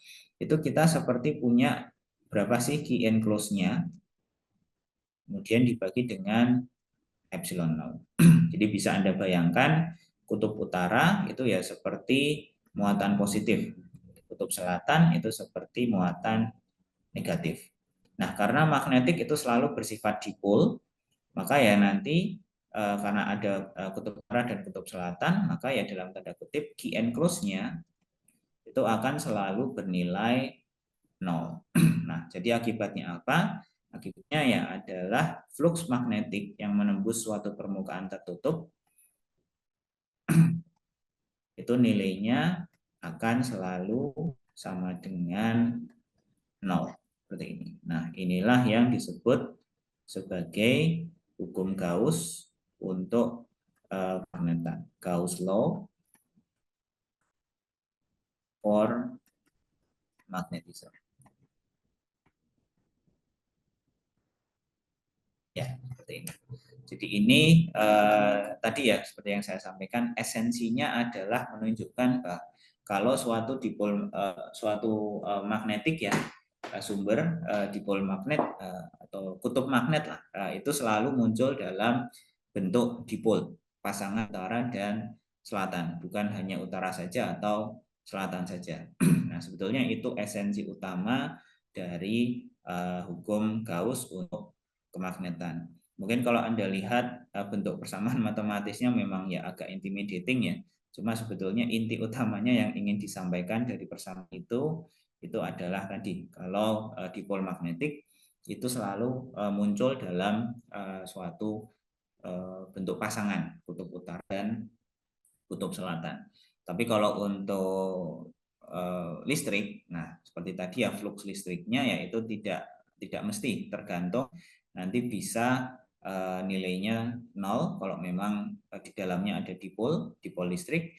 Cuma ya bisa saja nanti nilainya itu tidak 0 kalau misal hanya ada muatan positif saja atau negatif saja, atau kalau dijumlahkan ya semua itu nilainya berbeda-beda, tidak hasil penjumlahannya tidak sama dengan 0 seperti itu. Ya, kira-kira seperti itu ya untuk hukum Gauss ya untuk kemagnetan. Saya kembali ke slide-nya. Ya, di sini sudah saya tuliskan ya di mana penurunannya dan analoginya. Analoginya adalah kita bisa menggunakan hukum Gauss yang untuk kelistrikan. Kita bisa bayangkan kutub utara itu dalam tanda kutip seperti muatan positif, kutub selatan itu seperti muatan negatif. Jadi kalau dijumlahkan, maka nanti hasilnya Q enclose-nya akan sama dengan 0 seperti itu. Oke, mungkin sampai di sini. Silakan, apakah ada yang ingin ditanyakan dulu? Monggo. Oke, kalau tidak ada ya semoga sudah bisa dipahami ya. Jadi kalau dari materi dipol magnetik di sini adalah mungkin tadi ya ada 3 hal utama ya yang mungkin yang sangat penting yaitu bagaimana pertama itu analogi antara loop arus dengan magnet permanen ini bisa saling menggantikan antara permanen dengan loop arus. Kemudian bagaimana kalau dari loop arus itu kita nanti bisa menentukan mana sih kutub utaranya, nah kutub selatannya itu dengan menggunakan aturan tangan kanan. Dan dari sini juga cara yang sama bisa digunakan untuk menentukan arah dari momen dipol magnetik ya.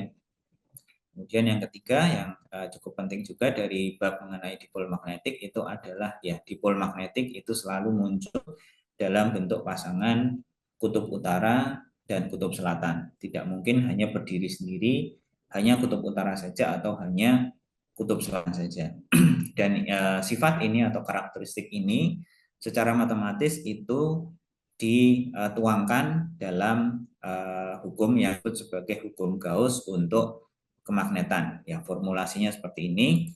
Cuma ya esensi utamanya adalah tadi dipol magnetik atau itu tidak akan mungkin berdiri sebagai sebuah monopol, hanya kutub utara saja atau selatan saja, tapi selalu dalam bentuk pasangan utara dan selatan. Ya, kira-kira seperti itu ya beberapa hal penting yang mungkin ingin saya sampaikan utamanya dari materi mengenai dipol magnetik. Oke, untuk selanjutnya ya masih ada waktu mungkin sekitar 30-an menit. Kita akan masuk ke materi yang berikutnya. Kalau tadi mengenai kemarin ya medan magnet, kemudian dipol magnet. Nah, di sini kita akan membahas mengenai ya yang penyebab suatu gerakan ya, gaya dan torsi. Tapi gaya torsi yang muncul akibat adanya medan magnet di tempat tersebut. Nah, makanya ini disebut sebagai magnetic force, gaya magnetik, dan juga magnetic torque atau torsi magnetis. Nah, ini yang akan kita pelajari untuk di chapter yang kedua di sini.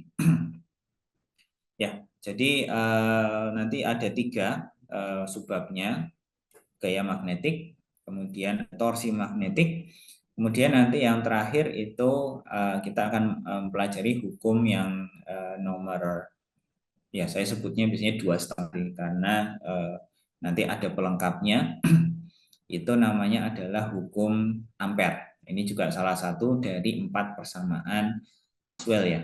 Yang persamaan pertama itu adalah yang hukum Gauss untuk kelistrikan yang Anda pelajari sebelum UTS. Kemudian persamaan Maxwell yang kedua itu adalah tadi ya persamaan dari hukum Gauss untuk kemagnetan. Nah, nanti yang ketiga itu adalah hukum Ampere. Itu nanti persamaan yang nomor 3. Nah, nanti yang keempat itu nanti persamaan yang nomor 4 itu akan kita pelajari ketika kita membicarakan mengenai induksi elektromagnetik, yaitu hukum Faraday-Lenz seperti itu. Kira-kira seperti itu reviewnya ya. Nah, kemudian sekarang kita akan masuk ya ke apa yang disebut sebagai magnetic force atau gaya magnetik. Ya, di sini mungkin dimulai ya dari suatu eksperimen yang dilakukan oleh fisikawan kayaknya Prancis juga, André Marie Ampère. Ya, di sini yang diamati adalah ketika kita mempunyai 2 buah kawat lurus seperti ini, kemudian dialiri arus. Nah, ternyata ini nanti dia akan bisa tarik menarik, bisa nanti tolak menolak.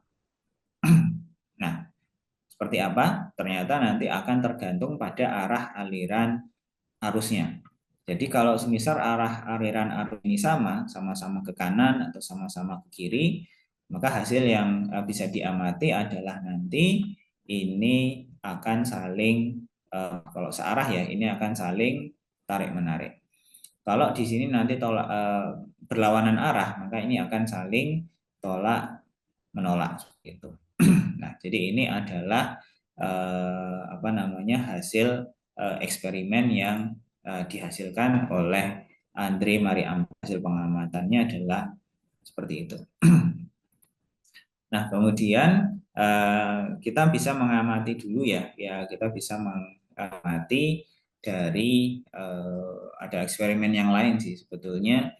Kalau semisal kita mulai dulu dari muatan listrik, sama ya seperti tadi ya ceritanya yang medan magnet, pengamatannya adalah kita menggunakan arus, ada arus yang mengalir, kemudian kita bisa lihat efeknya. Cuma ya begitu masuk hukum Biot-Savart tadi, kita tidak mulai dari arus, kita mulai dari muatan listrik dulu. Satu muatan dulu itu yang kita amati, kemudian kita pelajari, baru kita gunakan itu untuk nanti mempelajari sifat-sifat yang atau kasus-kasus yang lain. Di gaya magnetik ini juga sama. Eksperimennya utamanya menggunakan arus, kawat arus. Tetapi untuk penjelasannya, formulasi dasarnya kita gunakan muatan listrik dulu. Di sini yang kita lihat adalah kalau kita punya muatan listrik positif misalkan, di sini biasanya kasusnya, kemudian muatan listriknya ini bergerak. Nah, bergeraknya itu di tempat yang punya medan magnet. Nah, kemudian nanti diamati seperti apa yang terjadi seperti itu. Nah, ini adalah eksperimennya ya. Jadi di sini ada 3 kasus. Jadi yang paling kiri, yang paling kiri ini ada saya punya daerah yang medan magnetnya itu masuk ke dalam. Jadi di sini sebetulnya gambarannya medan magnetnya itu masuk ya. Nah, mungkin saya gambarkan di sini aja. Di eksperimennya adalah di sini itu daerahnya, mungkin saya gambarkan ini kotak seperti ini ya. Ini adalah daerah yang punya medan magnet dan medan magnetnya itu arahnya adalah masuk ke dalam. Kemudian di sini ada muatan listrik, muatan positif. Bergeraknya itu dia juga bergeraknya juga dia kecepatan ya, mungkin di sini ilustrasinya medan magnetnya jangan masuk ke dalam dulu ya, seperti yang di slide, mungkin agak sedikit membingungkan nanti. Ya, katakanlah medan magnetnya itu ke arah atas. Nah, kemudian di sini muatan listriknya itu dia bergerak juga, arahnya juga ke arah atas. Ya. Nah, kemudian diamati ternyata ya muatan listriknya ini nanti itu dia gerakannya ya tidak berubah. Jadi ya tadinya bergerak ke atas ya terus dia akan terus bergerak ke atas seperti itu. Nah, kemudian dilakukan eksperimen yang kedua. Dalam hal ini muatan listriknya masih sama, bergerak ke atas dengan kecepatan V awalnya ya. Tapi sekarang medan magnetnya itu arahnya ke kanan seperti ini. Jadi arah medan magnetnya itu ke kanan. Jadi V-nya ke atas, B-nya ke kanan ya.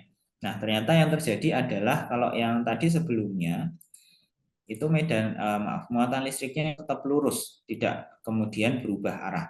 Tapi kalau untuk kasus yang kedua di sini, ini nanti dia muatan listriknya pertama akan bergerak ke atas, cuma nanti lama dia akan berbelok masuk ke dalam. Jadi awalnya ke atas, cuma kemudian nanti dia berbelok masuk ke dalam. Ternyata itu yang diamati ketika kita melakukan eksperimen ini ya, atau ketika dilakukan eksperimen ini. Jadi kesimpulannya apa? Karena dia tiba-tiba bergerak ke dalam, ya. Jadi kalau ada gerakan baru ya, arah gerakan yang baru, maka itu pasti akan ada suatu gaya yang bekerja di muatan listrik tersebut. Jadi karena tiba-tiba muatannya juga selain bergerak ke atas, bergerak ke dalam, masuk ke dalamnya, berarti bisa disimpulkan kalau ada gaya magnetik yang arahnya atau gaya ya yang arahnya masuk ke dalam. Dan di sini munculnya gaya ini itu adalah akibat adanya tadi interaksi antara muatan listrik dengan medan magnet, arah gerakan muatan listrik dengan medan magnet yang ada di sekitarnya. Makanya di sini F-nya gayanya di sini disebut sebagai gaya magnetik karena hasil interaksi antara muatan listrik yang bergerak dengan medan magnet yang ada di daerah tersebut. Nah, kemudian kalau ternyata mungkin yang ketiga di sini mirip seperti yang tadi, medan magnetnya katakanlah sekarang ke atas lagi lah, sama saja sebetulnya. Kemudian nanti muatan listriknya itu bergeraknya bukan ke atas, cuma miring ke kanan seperti ini. Ya, mungkin medan magnetnya di sini saya ilustrasikannya sama-sama ke kanan aja supaya nanti sama. Jadi kalau di sini medan magnetnya itu sama-sama ke kanan, tapi arah kecepatannya itu sekarang miring ya, miring ke kanan atas. Nah ini ternyata nanti juga sama, muatan listriknya itu dia juga akan bergerak, selain miring juga akan bergerak masuk ke dalam. Nah ini menandakan kalau ada medan magnet atau gaya magnetik yang arahnya itu ke dalam seperti itu. Nah, jadi ini adalah dasar pengamatannya ya. Ketika ada muatan listrik yang bergerak di dalam suatu medan daerah yang punya medan magnet, kalau semisal arah kecepatannya itu searah dengan arah medan magnetnya, maka itu tidak akan terjadi apa-apa, tidak ada gaya magnetik yang dihasilkan. Tapi kalau mereka ini saling tegak lurus, maka dia kemudian akan menghasilkan gaya magnetis seperti itu. Nah, di sini kemudian bisa diformulasikan bahwa gaya magnet yang dihasilkan itu adalah formulasinya seperti ini, yaitu sama dengan Q, besar muatan listriknya, dikalikan dengan hasil cross product antara V, vektor kecepatan, dengan B, vektor medan magnetnya. Jadi yang menentukan arah gaya magnetiknya itu ya hasil cross product antara V dengan B, seperti itu. Dan cross product itu dia hasilnya tidak akan nol kalau ya keduanya itu tidak saling sejajar ya. Misalkan V-nya ke atas, B-nya ke atas, atau V-nya ke kanan, B-nya ke kanan, maka itu kan searah ya. Maka itu nanti nilai cross product-nya akan nol. Atau berlawanan arah itu juga sama. Jadi V-nya ke atas, B-nya ke bawah. Nanti kalau di cross product-kan itu nilainya akan sama dengan nol. Kemudian nanti untuk arahnya nanti adalah kita bisa melihat dari hasil cross product ya, arah dari antara vektor V dengan vektor B-nya. Nah, di sini beberapa contoh, misalkan yang di atas ya, kalau V-nya ke kanan, B-nya ke kanan, maka ya gaya magnetiknya yang muncul itu sama dengan 0 seperti itu. Kemudian kalau sekarang F-nya ke kanan, V-nya ke atas, B-nya ke kanan, maka kita bisa lakukan menggunakan aturan tangan kanan, V-nya ke atas, B-nya ke kanan. Berarti nanti arah medan magnetnya itu arah gaya magnetiknya itu akan masuk ke dalam seperti itu. Kemudian di gambar yang ketiga di sini ini V-nya ke kanan, B-nya silang ya, jadi masuk ke dalam. V-nya ke kanan, B-nya masuk ke dalam. Berarti nanti akan ada gaya magnetik yang arahnya itu ke atas seperti itu. Nah, kemudian yang terakhir ini kalau sekarang muatannya adalah muatan negatif. Jadi kalau muatan negatif itu pokoknya nanti hasil arahnya itu akan melawan ya. Jadi kalau misal muatan positif itu nanti gaya magnetiknya ke atas. Kalau ternyata nanti yang bergerak ini adalah muatan negatif, maka nanti gaya magnetiknya itu arahnya akan ke bawah. Pokoknya akan selalu melawan kalau semisal itu muatan positif. Jadi kalau semisal di contoh yang kedua di sini, ini kan muatan positif, V-nya ke atas, B-nya ke kanan, maka gaya magnetiknya ke dalam. Tapi kalau misalnya dengan arah kecepatan dan arah medan magnet yang sama, di sini saya ganti dengan muatan negatif, maka sekarang arah gaya magnetiknya itu akan keluar seperti itu. Pokoknya kalau muatannya negatif itu akan berlawanan. Atau cara yang lain adalah ya, saya nggak tahu ini proper atau enggak ya, cuma aturan tangan kiri. Jadi kalau muatannya adalah muatan negatif yang bergerak, kita bisa pakai ya dalam tanda kutip namanya aturan tangan kiri. Caranya sama, jempol itu kecepatannya, B itu telunjuk arah medan magnetnya, F itu nanti akan menunjukkan arah gaya magnetiknya. Jadi seperti di kasus yang paling kanan, V-nya ke kanan, B-nya masuk ke dalam, kemudian telunjuknya menunjuk ke arah bawah. Dan ini adalah yang menunjukkan arah gaya magnetik yang bekerja pada muatan negatif seperti itu. Jadi ada dua cara, bisa tetap pakai aturan tangan kanan, cuma pokoknya nanti dibalik arah gaya magnetiknya. Kalau misalkan ternyata hasilnya arah gaya magnetiknya ke atas, berarti kalau ini muatan negatif nanti akan ke bawah. Atau langsung menggunakan tangan kiri, misalkan V-nya ke kanan, B-nya masuk ke dalam, telunjuknya ke bawah. Nah ini pasti juga akan sama. Jadi arah gaya magnetik yang dirasakan oleh muatan negatif ini juga akan ke arah bawah seperti itu. Jadi kira-kira seperti itu untuk gambarannya ya, gambaran mengenai gaya magnetik. Nah, kemudian untuk ya mungkin saya buka dulu untuk pertanyaan. Silakan, ada yang mau ditanyakan mengenai gaya magnetik?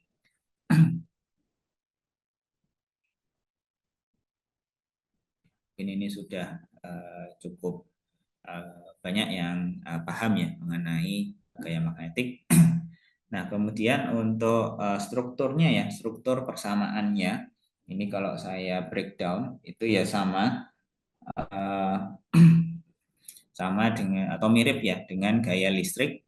Kalau di gaya listrik itu kalau kita punya muatan listrik Q ditaruh di daerah yang punya medan magnet medan listrik E, maka nanti muatan listrik tersebut itu akan merasakan gaya listrik yang besarnya adalah Q dikalikan dengan E.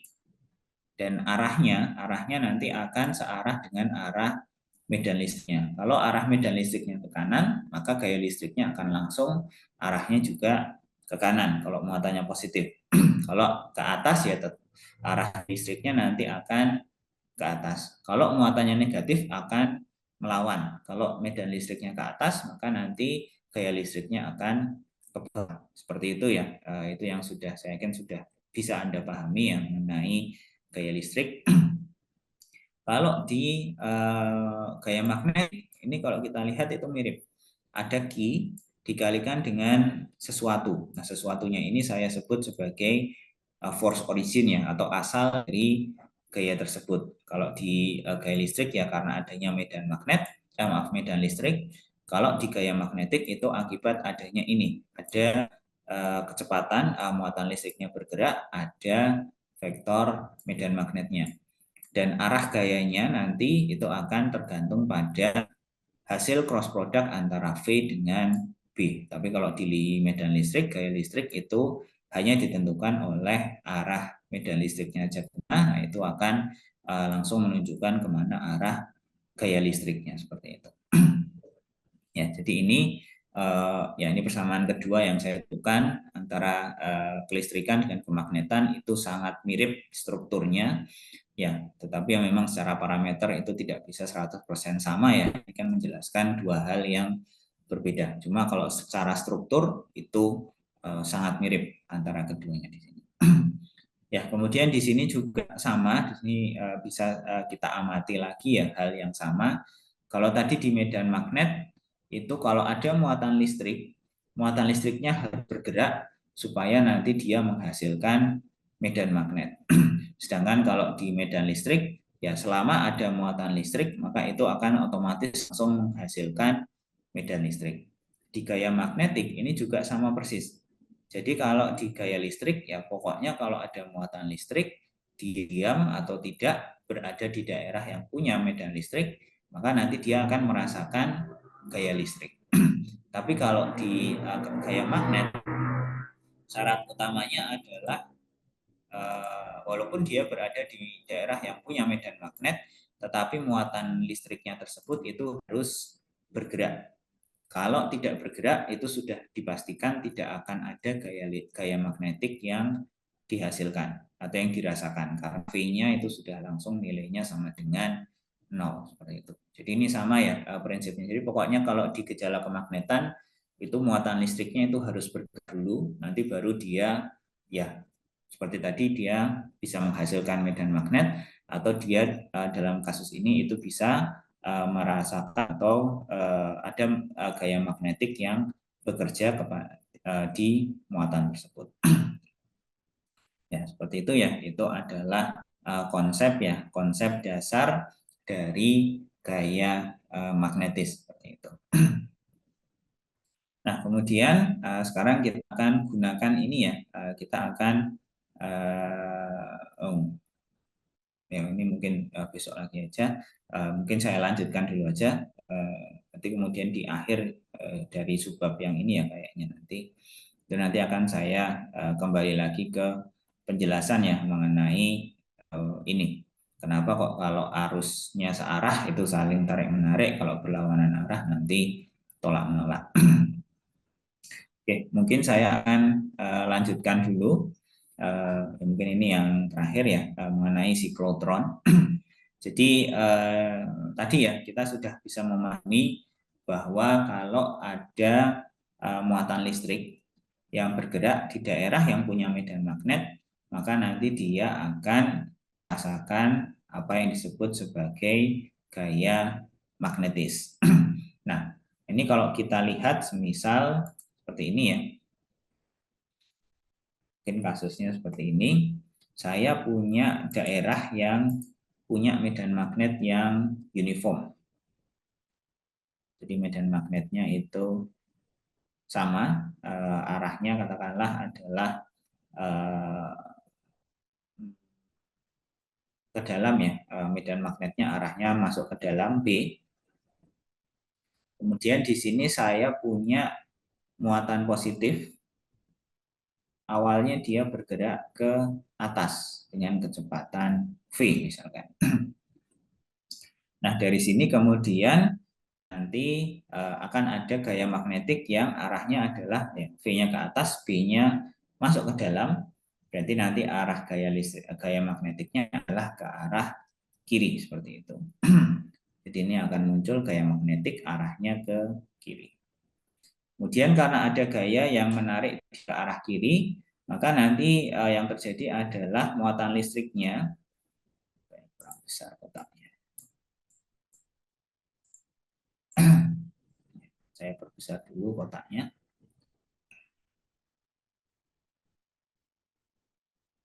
Ya, karena ada gaya yang menarik dia ke arah kiri, maka nanti dia lama-lama akan berbelok dan ya gerakannya itu sekarang berubah total menjadi gerakannya itu hanya mempunyai gerakan arah kiri saja misalkan seperti ini.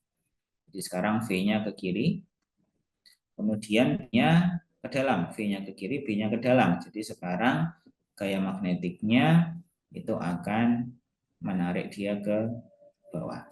Sama seperti tadi, karena ada gaya yang menarik dia ke arah bawah, maka dia akan bergeraknya sekarang ke bawah seperti ini. Titik nanti dia kecepatannya sudah ke arah bawah V. Kemudian karena V-nya ke bawah, B-nya masuk ke dalam, sekarang gaya magnetiknya ke arah kanan. Seperti ini. Sehingga nanti dia akan berbelok lagi. Belok seperti ini. Sampai di sini sama seperti tadi.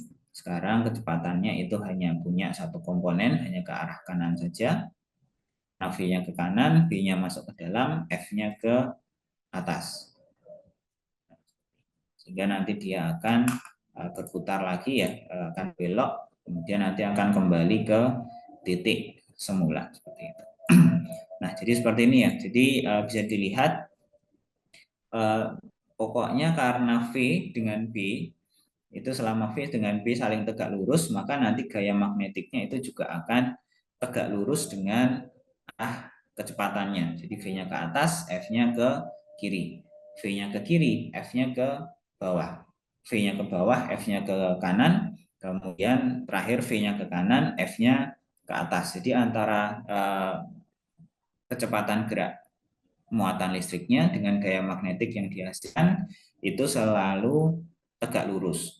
Nah, ini kalau kita perhatikan, ini itu sebetulnya sama persis dengan kasus yang ada di mekanika. Itu ketika kita punya suatu bola, kemudian bolanya atau bolanya ini diikat dengan tali, dan talinya itu diikatkan di suatu poros misalkan.